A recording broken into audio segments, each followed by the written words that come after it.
윤석열 전 대통령의 계엄 선포와 관련된 내란 재판이 진행 중에 있다는 뉴스를 여러분들은 자주 들으셨을 겁니다. 그는 이날의 최고 권력자로서 계엄 선포가 고도의 통치 행위였다라고 주장을 하고 있습니다만 결국은 재판정에 서야 했습니다.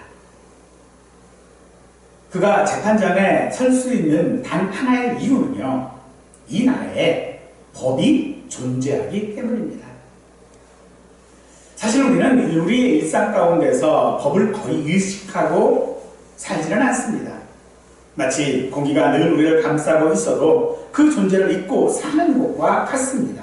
하지만 특정한 어느 순간이 오면 우리는 비로소 내가 법 아래에 있고 이 법의 보호 아래 살고 있다라고 하는 것을 실감하게 되어집니다. 내 권리가 침해당하는 억울한 순간들, 그때 우리는 법을 찾습니다.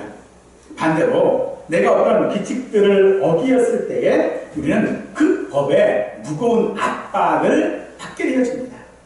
또한 국가가 어떤 위기나 사회적 혼란이 있게 되어지면 그때서야 법과 질서가 나를 지켜주는 유일한 울타리임을 깨닫게 되어지죠. 평소에는 보이지 않던 법이 어떤 인생의 결정적인 순간에 내 삶을 지켜주는, 내 생활을 지켜주는 그런 방패가 되어지는 것을 우리는 알게 되어집니다. 하나님의 인재 또한 이와 같습니다. 우리는 평소 하나님이 우리의 곁에 계시지만 그 사실을 너무나도 당연하게 여겨서인지는 몰라도 하나님을 의식하면서 살지 못하는 그런 하루하루를 보낼 때가 너무 많습니다. 하나님이 안 계시처럼 살아가는 것이겠지요. 하지만 인생의 위기가 닥쳐오면 상황은 달라집니다. 견딜 수 없는 두려움과 또 불안함이 몰려올 때, 죄의 무게가 내 영혼을 짓누르는 것 같을 때에, 혹은 내가 인생의 방향을 잃고 어디로 가야 할지 모를 그때에 우리는 비로소 하나님이 계시지 하고 깨닫게 되어집니다. 법이 위기의 순간에 생활의 방패가 되어 보여지는 것처럼 하나님의 임재가 우리 인생의 가장 결정적인 순간에 우리가 붙들어야 할 유일한 소망이자 우리의 보호임을 우리는 알게 되어지는데, 오늘 시편이 그 사실을 우리에게 잘 말해주고 있습니다. 오늘 우리가 살펴볼 시편 130편은 그저 평범한 다른 시편의 노래와 같은 것이 아닙니다. 이 시는 바벨론 포로라고 하는 역사적 가장 깊은 절망의 시기를 지나온 이스라엘 백성들이 예루살렘 성전에서 그 성전을 지으면서 그 성전을 향하여 올라가면서 불렀던 성전에 올라가는 노래인 것입니다. 죄로 인해 하나님과 멀어졌던 백성들이 스스로 빠져나올 수 없는 깊은 심연 속에서 하나님의 인자하심과 속량을 붙들고 나아가려고 하는 그런 노래인 것입니다. 오늘 우리는 어떤 마음으로 이 자리에 나왔습니까? 솔직히 말해서 우리가 예배에 나오면 우리의 가장 큰 기대는 무엇입니까? 내 상황의 변화일 것입니다. 내 답답한 마음이 가벼워지고 꼬인 문제의 실마리가 보이고 당장 내 눈앞에 어두움들이 걷히기를 우리는 바랍니다. 그래서 내 상황이 밝고 좋으면 내가 드리는 이 예배가 은혜가 되어지지만 상황이 어둡고 또 예배에 참석하기조차 어렵고 할 때는요, 예배가 은혜가 되지는 않습니다. 하지만 예배는 내가 내 상황을 바꾸려고 애쓰는 자리가 아닙니다. 우리의 예배는 이곳에 이미 계신 하나님을 발견하는 자리가 되어져야 합니다. 모세가 광야의 떨기나무 앞에서 하나님을 만났을 때에 그가 먼저 하나님 앞에 제단을 쌓거나 예배의 어떤 의식들을 행하거나 하지 않았습니다. 그저 그곳에 하나님이 임재하고 계셨습니다. 하나님의 임재가 있자 그 황량했던 광야, 그곳은 모세의 발에서 신을 벗어야 할 그런 거룩한 땅이 되었습니다. 하나님의 임재는 장소를 바꾸고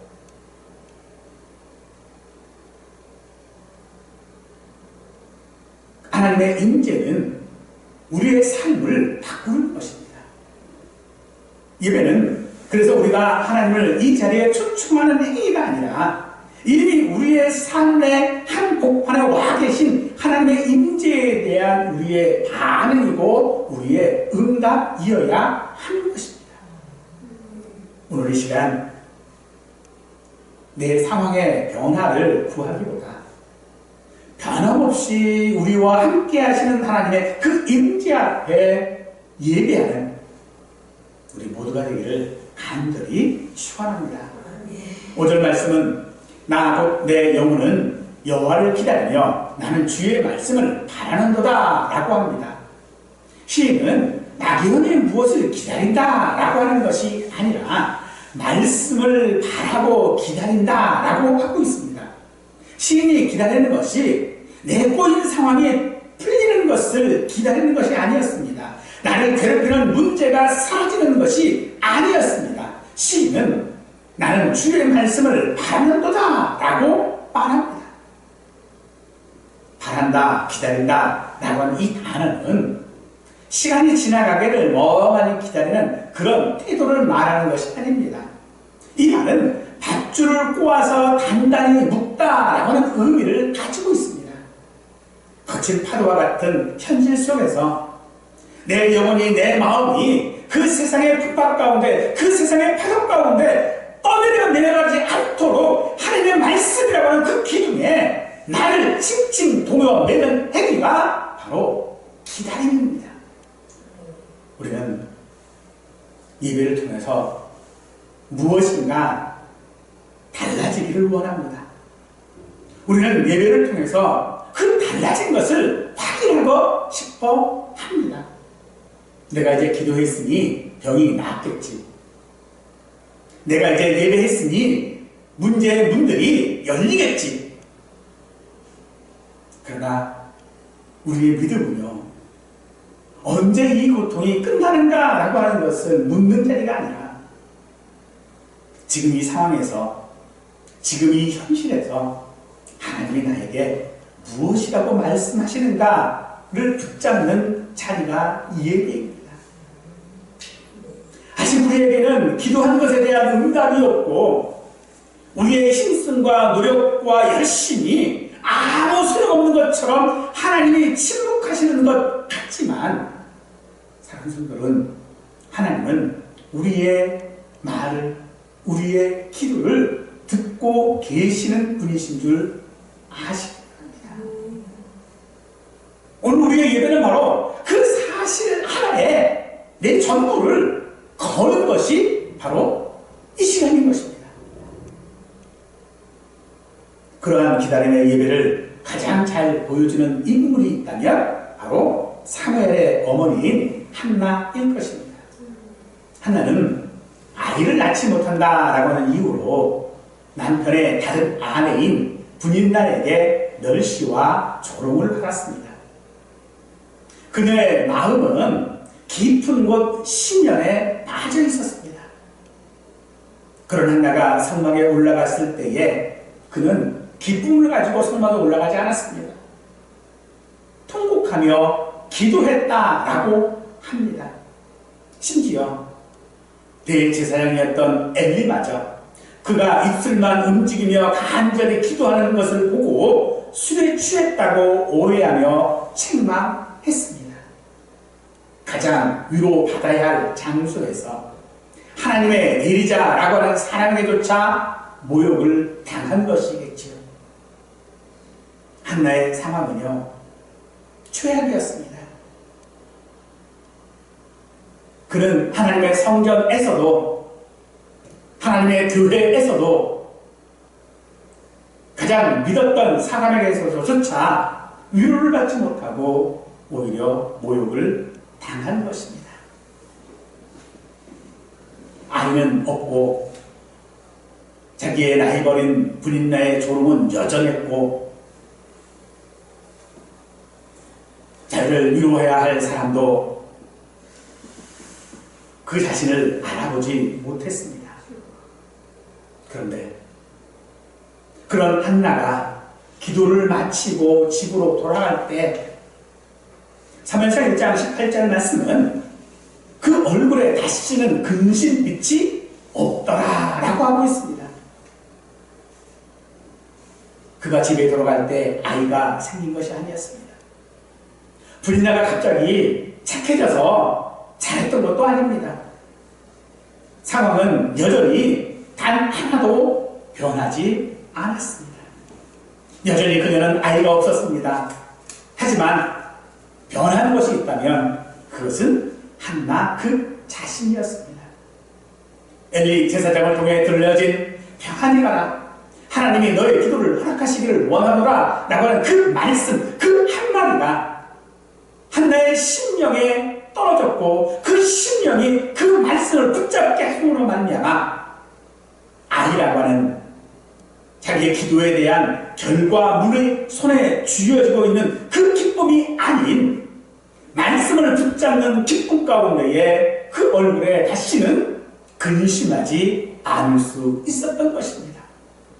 이것이 바로 오늘 우리가 6절이 말하고 하는 파수꾼이 아침을 기다림보다 내 영혼의 주를 더 기다리다니 참으로 파수꾼이 아침을 기다림보다 더하니다 라고 하는 이 고백의 실체인 줄 믿습니다.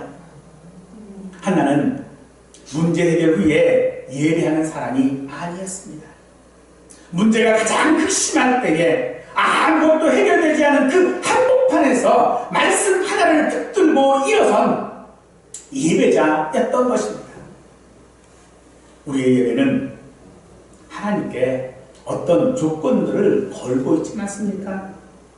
이 문제만 해결해주면 내가 하나님께 기쁜 찬양을 할 텐데, 이 고비만 넘게 해주시면 내가 온 마음을 다하여 하나님 앞에 헌신하고 예배할 텐데 라고 우리는 합니다. 그러나 사랑하는 성도 여러분, 그것은요 믿음이 아닙니다. 그것은 예배가 아닙니다. 그것은 거래일 뿐입니다. 이런 예배는 하나님의 임재라고 하는 것을, 하나님의 은혜라고 하는 것을 내 필요에 따라 소비하려는 것 뿐이라는 것입니다. 예배는 문제가 해결된 뒤에 나오는 자리가 아닙니다.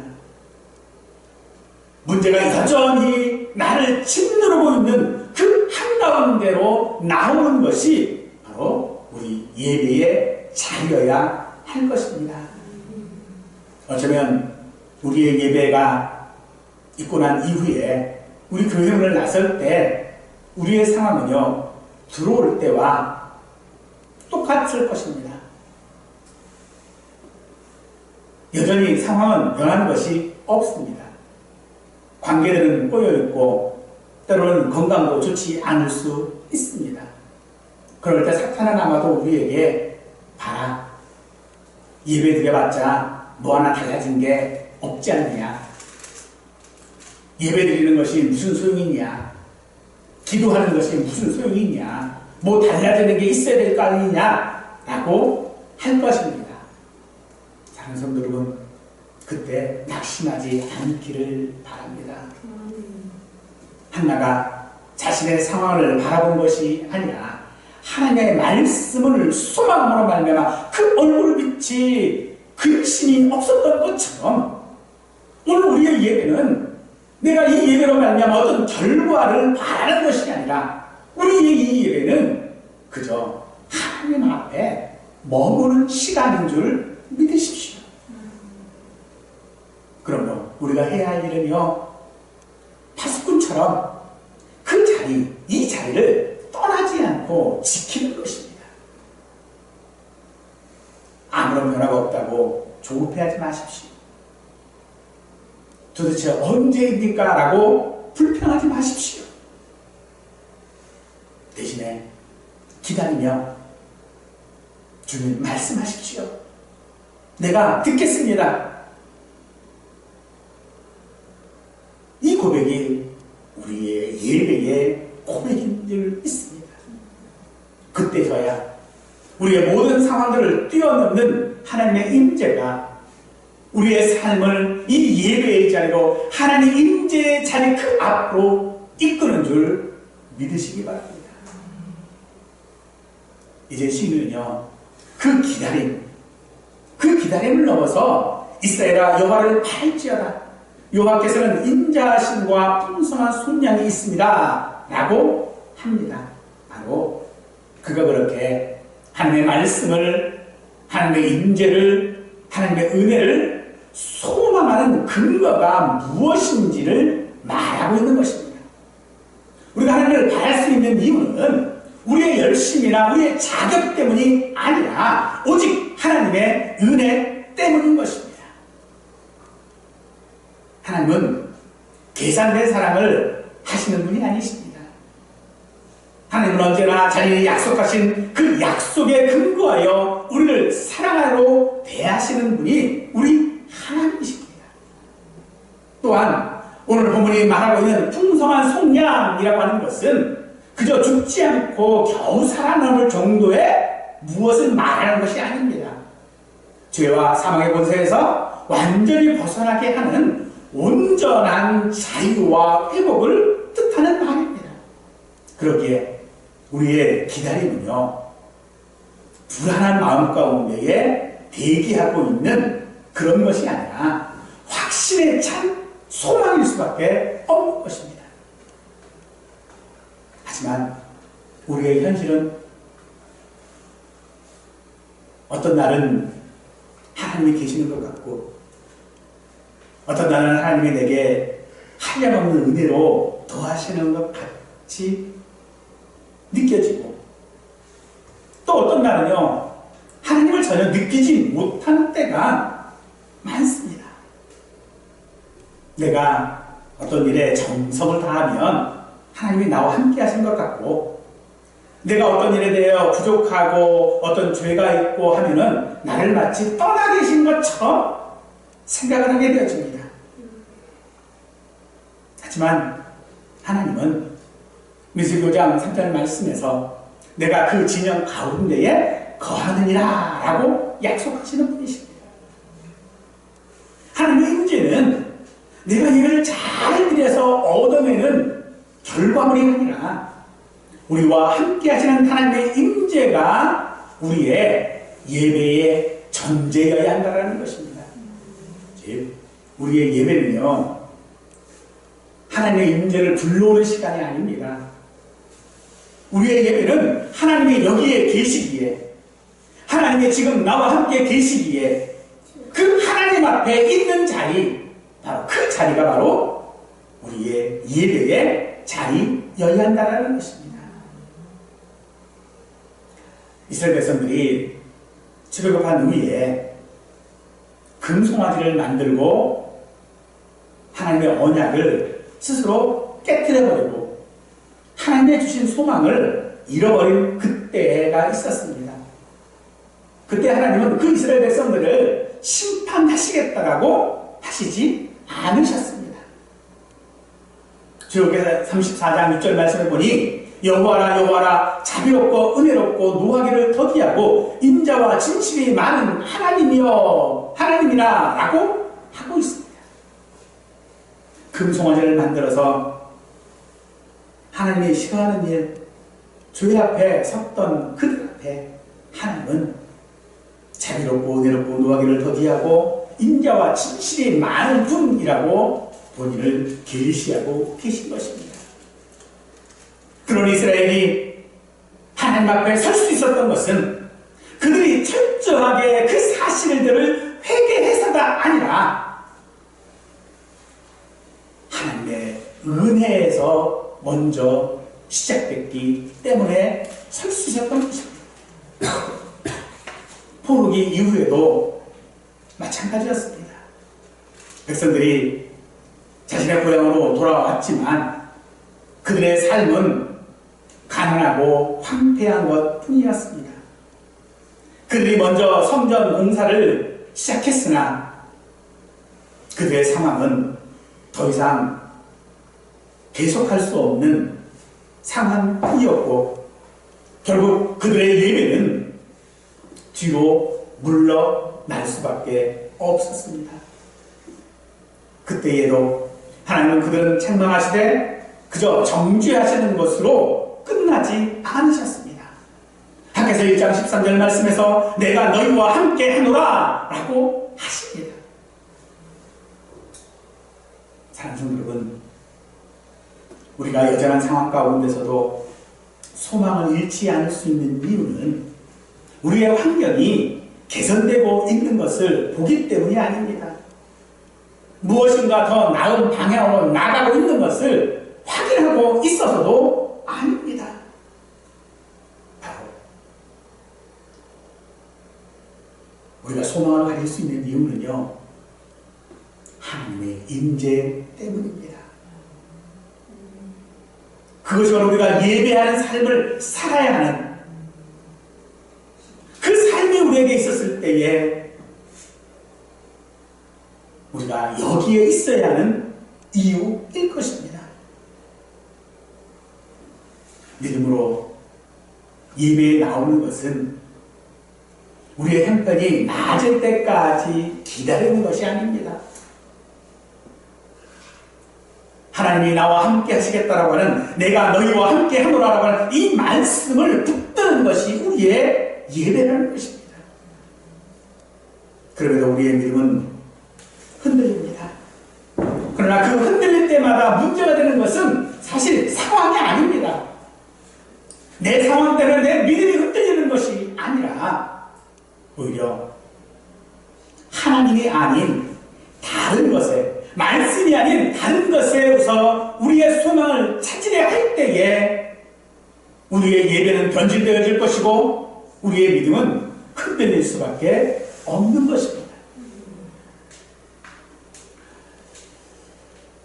우리의 예배는 어쩌면 점점 사람들을 위로하고 만족시키는 종교 활동으로 변화가고 있습니다. 내가 예배에서 바라는 것이 감동받는 것이 되면 안 됩니다. 내가 예배에서 바라는 것이 내 상황의 변화가 아닙니다. 오직 내가 예배에서 바라고 기다려야 하는 것은 하나님의 임재와 말씀인 것입니다. 이 예배에 하나님의 말씀과 하나님의 임재가 없다면 그저 이 예배는요, 사람을 만족시키는 친교 모임이 되어질 뿐인 것입니다. 그러므로 우리의 예배는요, 잘 드리는 것이 아닙니다. 우리의 예배는 정성을 드리는 것이 아닙니다. 우리의 예배는요, 하나님의 임재 앞에 서는 것입니다. 그래서 이 예배는 나의 어떤 잘난, 나의 의로움, 나의 공로, 이런 상태를 증명하는 자리가 아니라 하나님의 임재가 있음을 확인하는 자리여야 한다는 것입니다. 교회에 와서 우리가 예배할 때, 그래서 우리가 기다려야 하고 우리가 소망해야 하는 것은 그저 내 지친 마음에 막연한 어떤 위로나 감동적인 설교나 어떤 지적인 만족이 아니라는 것입니다. 우리의 이 자리는요, 나의 어려움을 하나님 앞에 토로하는 그런 자리가 되어서는 안 됩니다. 오히려 이 자리는 내가 말씀을 바라는 소망을 세우는 자리여야 하는 것입니다.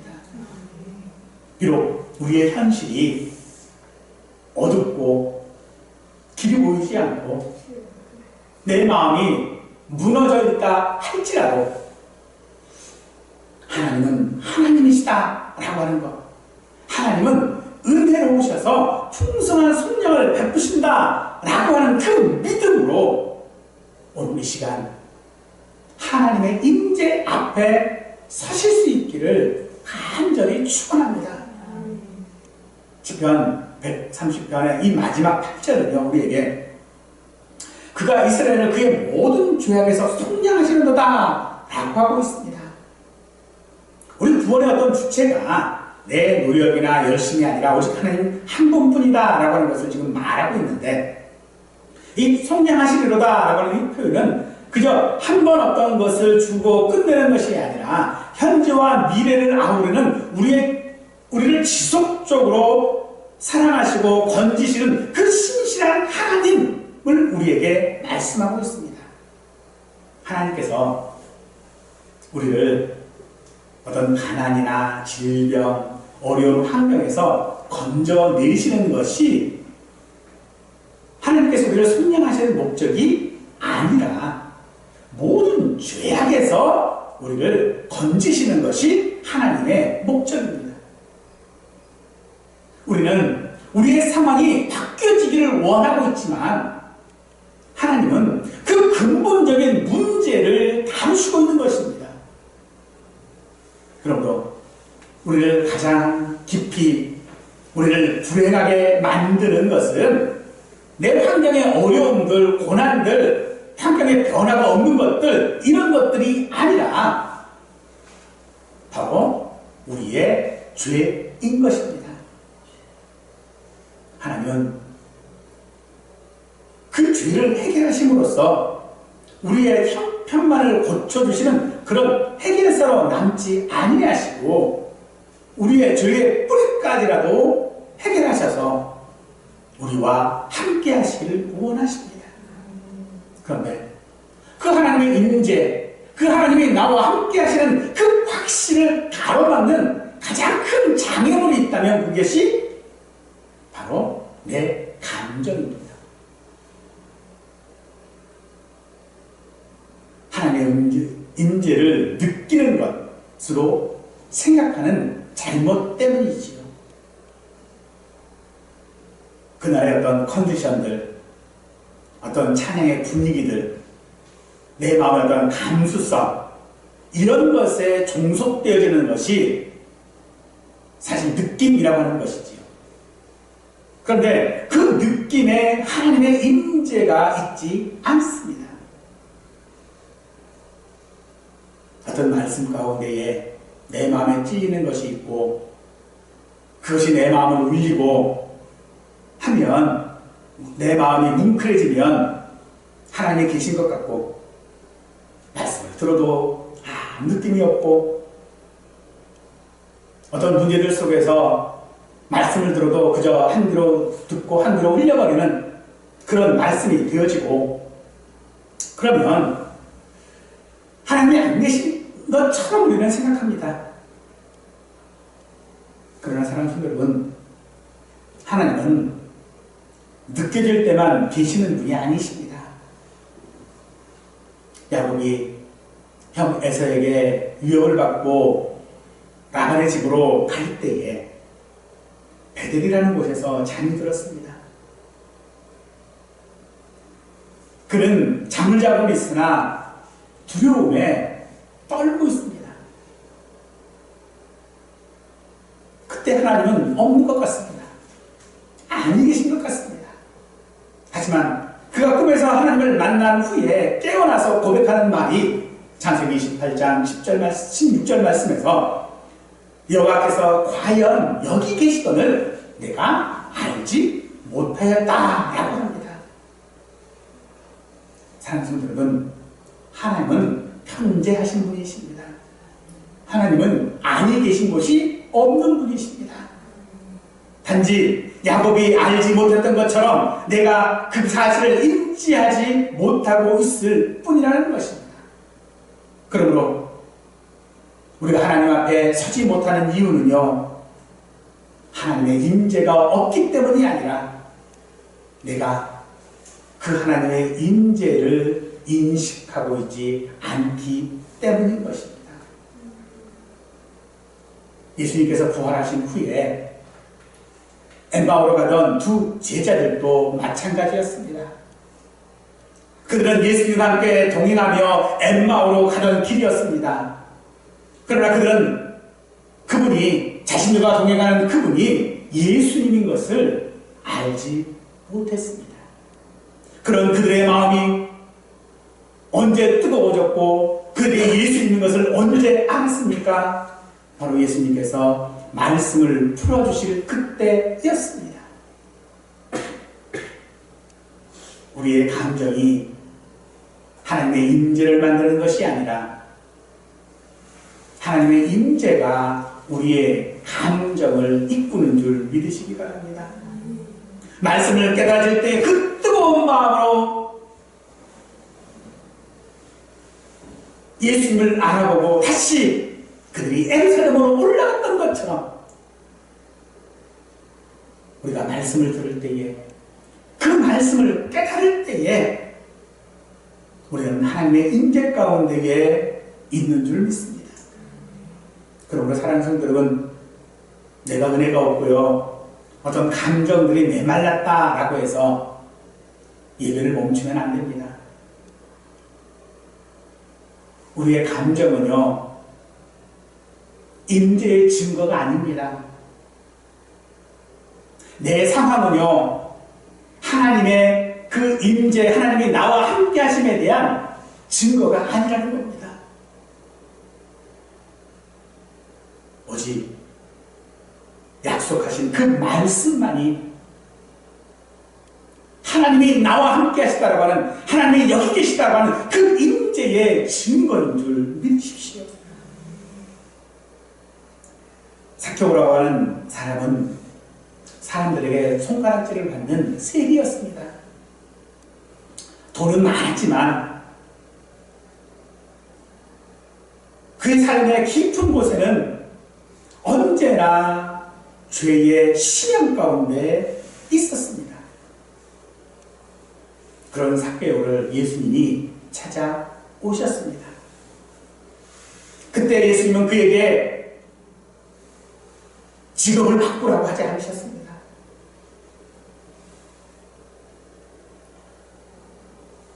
어떤 도덕적인 말을 통하여 그를 변화시키려도 하지 않으셨습니다. 그저 누가복음 19장 9절 말씀에서 보면 오늘 구원이 이 집에 이르렀으니 이 사람도 아브라함의 자손이로다 라고 하십니다. 삭개오에게 무엇을 요구하지 않으셨습니까? 그저 먼저 그 삭개오를 용서하시고 그를 구원하셨습니다. 삭개오는 그런 예수님의 사랑에 압도되어 자신의 삶을 변화시켰던 것입니다. 예배는 내가 앞으로 이렇게 살아야지 다짐하는 시간이 아닙니다. 결단을 보여주는 그런 자리가 아닙니다. 우리는 어떤 마음으로 오늘 이 예배에 나왔습니까? 혹시 어떤 죄책감을 안고 와 있는 것은 아닙니까? 의무감에 와 있는 것은 아닙니까? 내 답답한 상황이 그래도 이렇게 내가 정성을 보이면 해결되겠지 하는 마음으로, 하나님을 의심하는 마음으로 나와 있는 것은 아닙니까? 그러나 하나님의 임재는 내가 속량받았기 때문에, 용서받았기 때문에 하나님의 임재를 기다리는 것이 아니라 하나님의 임재 때문에 우리는 용서받은 것입니다. 우리가 예배하는 목적이 무엇입니까? 당장의 어떤 응답들이라면 우리의 예배는요, 더 이상 지속할 수가 없을 것입니다. 그러므로 우리에게 있어서 그 어떤 상황도 해결되지 않고 그 어떤 문제도 해결되지 않았음에도 불구하고 여전한 가운데서 이 예배의 자리에 우리가 있어야 하는 것은 하나님께서 우리의 모든 죄들을 속량하시고 그리고 이 자리에 나와 함께 하시기 때문입니다. 그래서 우리가 믿음으로 예배에 나온다라고 하는 것은요, 어떤 것을 내가 숨기고 바라는 것이 아니라 그저 하나님께서 나를 속량하셨다, 나를 용서하셨다 라고 하는 그 확신으로 있는 것입니다. 그래서 우리는 이 예배가 하나님의 임재가 느껴지지 않는 것처럼, 혹은 내가 일주일 동안 삶 가운데서 결코 자기 먹는 자처럼 느껴진다 할지라도 우리는 이 예배의 자리에 당당하게 나와야 하는 것입니다. 사랑하는 성도 여러분, 오늘 우리 예배가 내 감정이 아니라 말씀 위에 서실 수 있기를 바랍니다. 오늘 우리의 예배가 상황이 아닌 은혜로 붙드는 시간이 되실 수 있기를 간절히 축원합니다. 그러므로 오늘 본문 6절 말씀, 파수꾼이 아침을 기다림보다 내 영혼이 주를 더 기다리나니 참으로 파수꾼이 아침을 기다림보다 더하도다 라고 할 이 고백이 우리에게 있어야 합니다. 파수꾼에게 밤은 춥고 두렵고 지루하고 불안한 시간일 것입니다. 우리 삶에도 이런 시간은 옵니다. 질병의 시간, 실패의 시간, 단절의 시간, 그런 시간들이 우리에게 있습니다. 그러나 파수꾼이 그 밤을 버티고 서는 이유는 단 한 가지일 것입니다.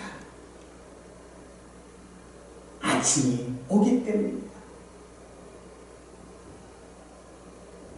파수꾼은 아침이 올까? 야, 내가 이렇게 기다린다고 해서 아침이 올까? 이렇게 칠흑같이 어두운데 아침은 오는 것일까? 의심하지 않습니다. 여러분, 내일 아침 해가 뜨는 것을 의심하시겠습니까? 아무리 밤이 어두웠다 할지라도 내일 아침 해는 뜰 것입니다. 비록 그 해가 구름에 가려 내 눈에 보이지 않는다 할지라도, 아무리 추운 겨울이라 할지라도 봄은 옵니다. 아무리 더운 여름이라 할지라도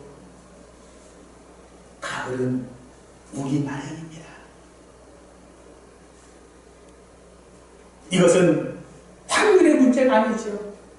가능성의 문제가 아니라 법입니다. 법칙입니다. 사람들은 우리 예배가 이와 같기를 간절히 축원합니다.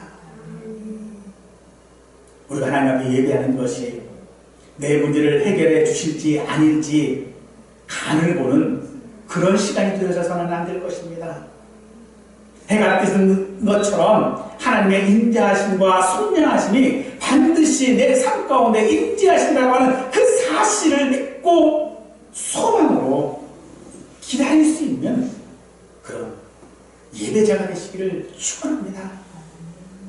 모세는 홍해가 갈라진 뒤에 하나님을 찬양하지 않았습니다. 홍해가 앞을 가로막고 뒤에는 애국군이 쫓아오는 그런 상황에 지팡이를 들고 하나님 앞에 섰습니다.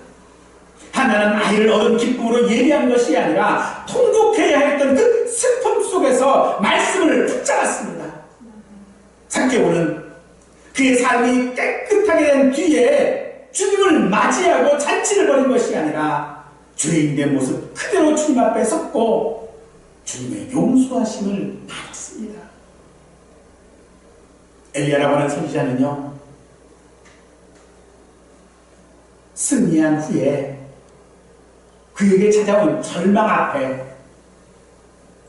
여기가 좋사오니 이제는 죽어도 좋사오니 하며 죽기를 구했습니다. 그러나 하나님은 그런 상황에 우리가 하나님을 놓고 내 사명을 놓고 예배하는 것을 포기하고 믿음을 저버릴 그때에도 하나님은 우리와 함께 하십니다. 하나님은 엘리야를 먹이시고 그 밤에 재우시고 그리고 다시 일으켜 세워 하나님의 산 호렙에 이르게 했습니다.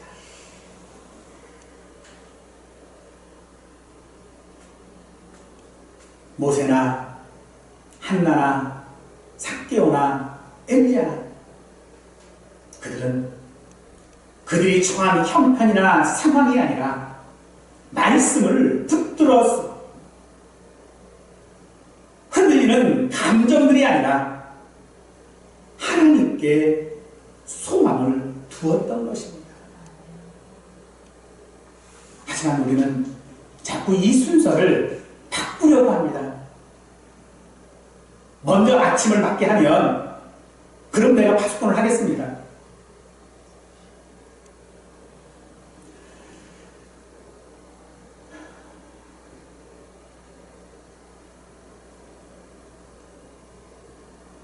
파수꾼이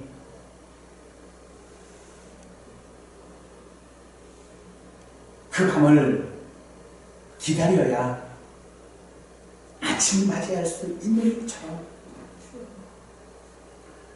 우리가 예배의 자리에 있어야 하나님의 임재를 경험할 수 있습니다. 하나님의 말씀을 내 마음 가운데 심어야 그 말씀이 나를 위로할 줄 믿습니다.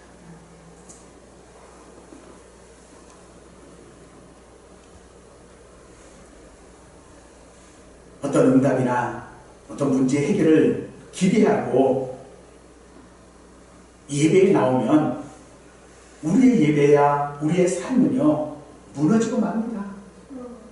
나의 자격을 조건으로 나오면 우리는 예배 앞에 하나님의 임재 앞에 작아질 수밖에 없습니다.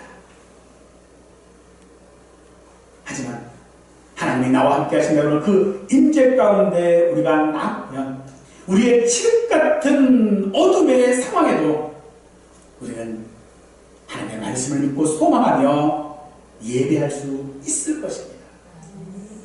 응답도 없고 감동도 없어도 우리는 하나님의 임재 앞에 손으로 그 사실 하나만으로도 우리는 예배할 수 있습니다. 우리는 그러기에 세상이라고 하는 밤을 지키는 파수꾼이 되어야 합니다. 우리의 상황은 칠흑 같은 어두운 밤일 것입니다. 우리의 환경은 해결점이 보이지 않는 통곡의 시간일 것입니다. 그러나 두려워하지 마십시오. 하나님이 우리와 함께 하십니다. 하나님은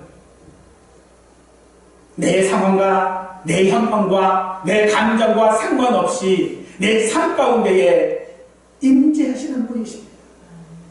하나님은 아니 계시는 곳이 없으신 편재하시는 하나님이십니다.